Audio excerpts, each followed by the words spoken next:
Hey y'all, and welcome back to the party. It's me, your girl BrittReacts, and today we are reacting to George Carlin. Traffic accidents keep moving. Let's see what he has to say. All right. Now, let's have a little fun here tonight. Let's do the show that I was planning on right up till September 10th. And it starts by me explaining to you that I don't, a lot of you know this already, I don't talk about myself very much in my shows. You know, it's really not my style. But I had an incident in traffic recently that I think I ought to tell you about. And there are a couple things about me you ought to know first. I drive kind of recklessly, I take a lot of chances, I never repair my vehicles, and I don't believe in traffic laws. That sounds like exactly the type of driver I would envision George Carlin to be. Also, can one assume this was close to after 9/11 because of what he just said? Like, I don't know, just an assumption. I take a lot of chances, I never repair my vehicles, and I don't believe in traffic laws.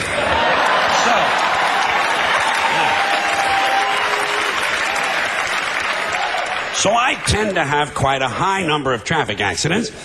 And last week, I either ran over a sheep or I ran over a small man wearing a sheepskin coat. And I don't know because I didn't stop. I do not stop when I have a traffic accident. Do you? Huh? Do you? No, you can't. Hey, who has time? Not me. I hit somebody, I run somebody over. I keep moving.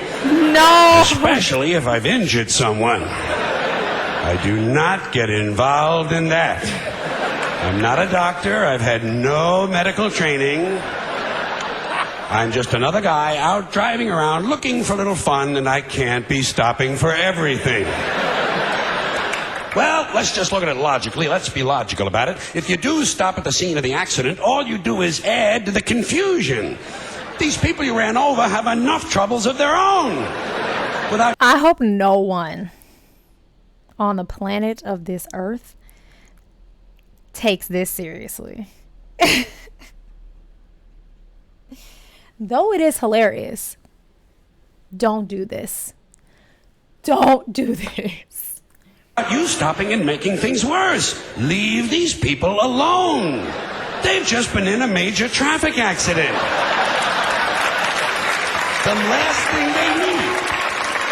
last thing they need is for you to stop and get out of your car and go over to the fire, because by now it is a fire, and start bothering them with a lot of stupid questions. Are you hurt? Well, of course they're hurt. Look at all the blood. You just ran over them with 1.5 tons of steel.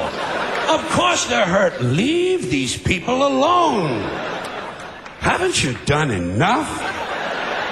For once in your life, do the decent thing. Don't get involved. Well, in the first place, it's none of your business. None of your business. The whole thing took place outside of your car. Tell that to the dent on your car, George. George! Legally speaking, these people you ran over were not on your property at the time you ran them over. They were standing in the street. That is city property. You are not responsible. If they don't like it, let them sue the city. And besides, it happened back there. It's over now. Stop living in the past. Can you imagine someone arguing this in court and winning? That would be wild. It's over now. Stop living in the past.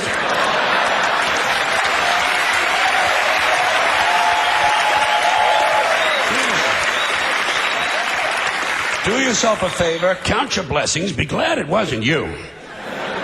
And I'll give you a practical reason not to stop. You need a practical reason? If you do stop, sooner or later the police are going to show up. Is that what you want? Huh? Waste even more of your time standing around filling out forms, answering a lot of foolish questions, lying to the authorities? Right.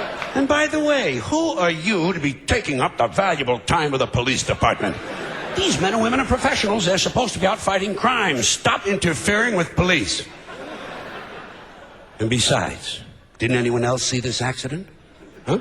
Are you the only one who can provide information? Surely the people you ran over caught a glimpse of it at the last moment. This is absurdity. This is ridiculousness. This is crazy. Oh, you know, and in 2023, someone could file a lawsuit and be like, they could probably get away with this. You know, the people that like file a lawsuit against the cereal companies because they didn't tell them that they needed milk in their cereal. That's what this is. That's what this is. Surely the people you ran over caught a glimpse of it at the last moment. Like false advertising. That's what this is. Can provide information. Surely the people you ran over caught a glimpse of it at the last moment. So let them tell the police what happened. They were a lot closer to it than you were. There's no sense having two conflicting stories floating around about the same dumbass traffic accident. Things are bad enough. People are dead. Families have been destroyed. Time to get moving. Now, on the other hand, if I should be out driving around looking for a little fun and I see an accident, one that I'm not involved in, I stop immediately.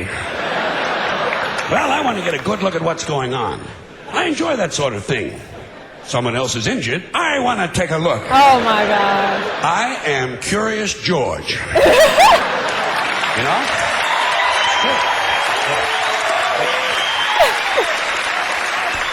But people don't like.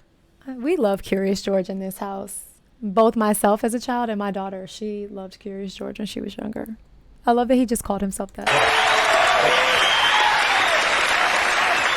But people don't like that. Police don't like it. They say you're rubbernecking. They say you're blocking traffic. Never mind that shit. I want to take a look. I'm never too busy that I can't stop to enjoy someone else's suffering. And I'll tell you something else. I'm a big fan of traffic accidents. You know my favorite accident? 2 buses and a chicken truck. Get hit by a circus train in front of a flea market. Well, I want to see something interesting. I'm looking for a neck sticking out of a gas tank. If I'm going to take the time to stop, I expect a couple of fucking laughs. And if my car should happen to be in such a position where I can't quite see what's going on, can't get a good enough look, I'm not the least bit shy about asking the police to bring the bodies over a little closer to the car. Pardon me, officer, would you fellows mind dragging that... George, you are out of line. Oh my gosh. There really is nothing worse than like being in traffic and realizing there's no reason for it though. Like I do want to kind of see a scene. There needs to be a scene. And I'm not saying it needs to be a horrific scene, a traumatic scene, any of that, but I'm at least a car pulled over to the side, something. Because if I'm just in standstill traffic and there's nothing, I'm upset. Well, I'm upset either way. Let's bring be the honest. bodies over a little closer to the car. Pardon me, officer, would you fellows mind dragging that twisted-looking chap over here a little closer to the car, please? My wife has never seen anyone shaped quite like that. Look at that, sugar lips. That's his rib cage sticking out of the glove compartment. Sugar lips. Thank you, officer. That will be all now. You can throw him back on the pile. We'll be moving along, and off I go out onto the highway, looking for a little fun. Perhaps a tanker truck filled with human waste will explode in front of the Pokemon factory. Yep. Thank you. That was gross. That last one was gross.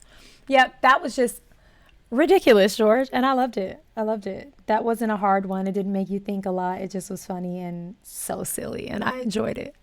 All right, y'all. Go have the day you deserve. Peace.